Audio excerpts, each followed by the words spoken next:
Shalom saudara sekalian, selamat pagi. Pada hari ini kita akan kembali merenungkan firman Tuhan sebelum kita melakukan segala kegiatan kita. Kita akan membaca dari Kolose pasal 2 ayat 16 sampai dengan pasal 3 ayat 4 dengan tema Chasing the Wind. Karena itu janganlah kamu biarkan orang menghukum kamu dengan makanan dan minuman atau mengenai hari raya, bulan baru ataupun hari Sabat. Semuanya ini hanyalah bayangan dari apa yang harus datang, sedang wujudnya ialah Kristus.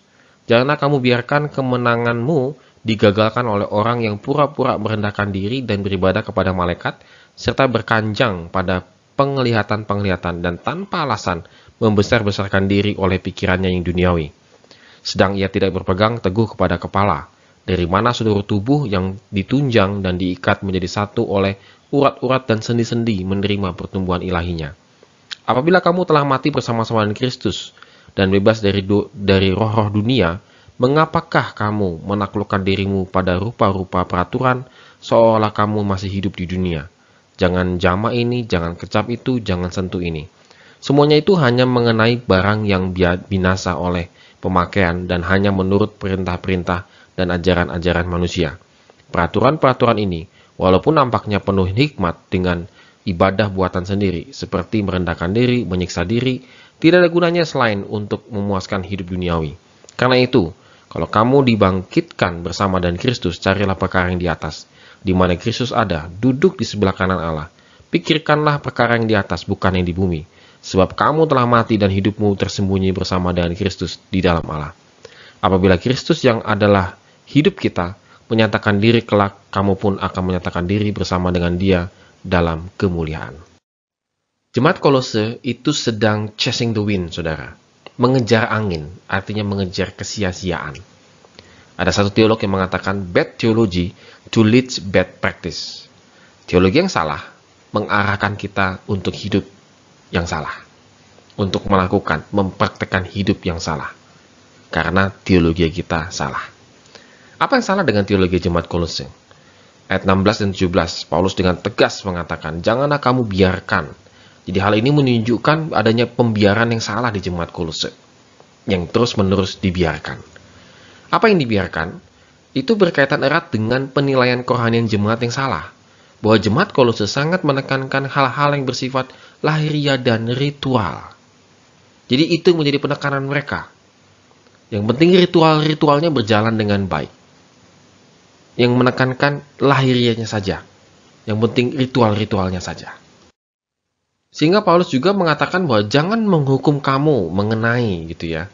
Kenapa ritual-ritual ini tidak bisa dijadikan penilaian? Hal ini adalah bayangan dan bukan menu utamanya. Jadi ketika kita mengejar ritual-ritualnya saja di dalam keagamaan, maka Paulus mengatakan itu tuh bayangan doang, bukan menu utamanya. Sedang wujudnya yang asli itu adalah pusatnya adalah Kristus. Jadi ngapain kamu mengejar bayangannya? Yang harus engkau kejar itu adalah Kristusnya. Saudara, kadang-kadang kita mengejar hal-hal yang lahiriah di dalam ibadah, begitu ya. Misalnya, mungkin ada penatuannya yang salah pakai baju, misalnya begitu ya, contoh-contoh sederhana gitu ya. Sehingga jemaatnya gelisah begitu. Itu kok bajunya salah begitu misalnya. Nggak rapi misalnya begitu, nggak rapi. Jadi yang dilihat tuh ritual-ritualnya, misalnya pakai slide begitu ya, nyanyi lagu pakai slide, terus tiba-tiba slide-nya mati gitu, karena kesalahan teknis.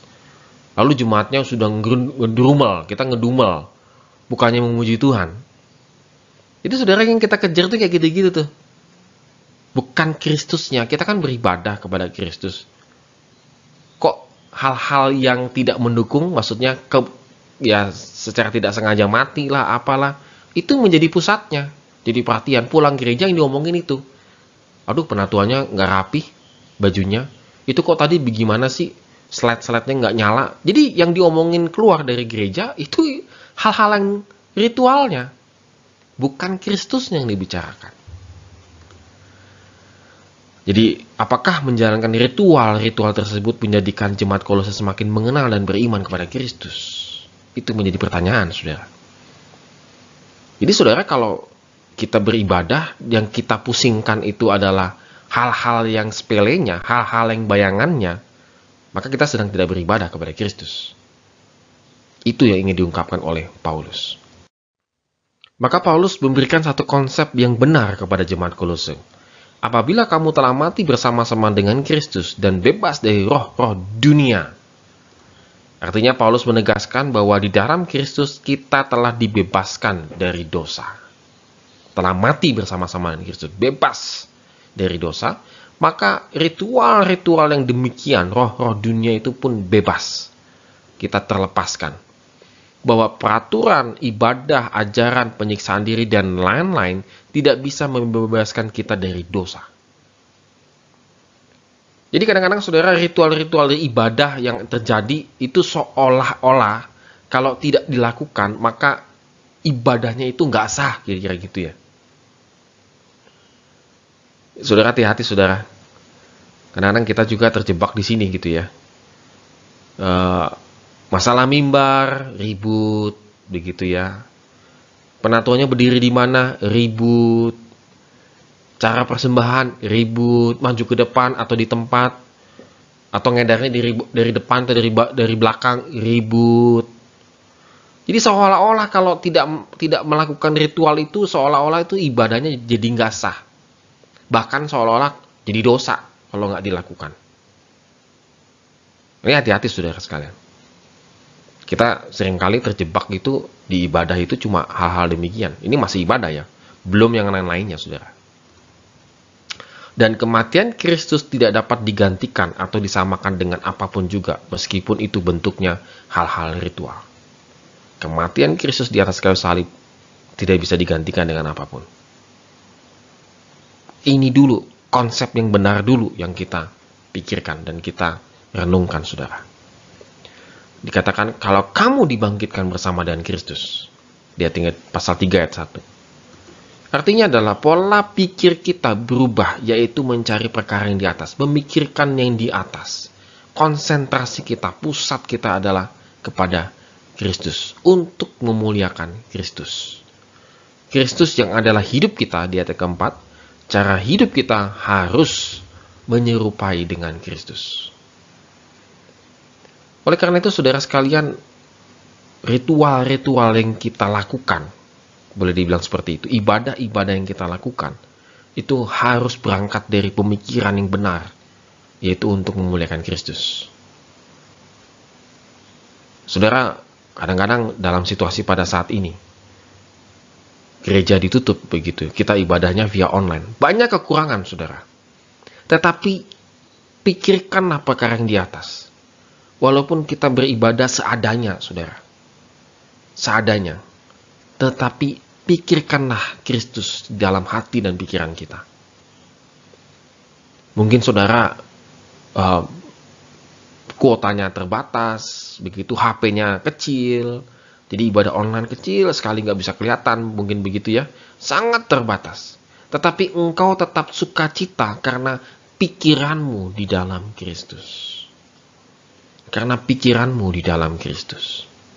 Karena pusat kita adalah Kristus. Saya tetap bersukacita beribadah walaupun dalam keterbatasan di sana sini. Saudara, mari kita sungguh-sungguh memikirkan hal ini, saudara sekalian. Oleh karena itu, saudara, pertumbuhan rohani yang benar karena pemahaman firman Tuhan yang benar. Walaupun dalam keadaan keterbatasan yang luar biasa, ibadah-ibadah tidak berlangsung dengan baik, pembinaan jemaat mungkin tidak berjalan, ada yang berjalan, tidak berjalan pun tidak maksimal.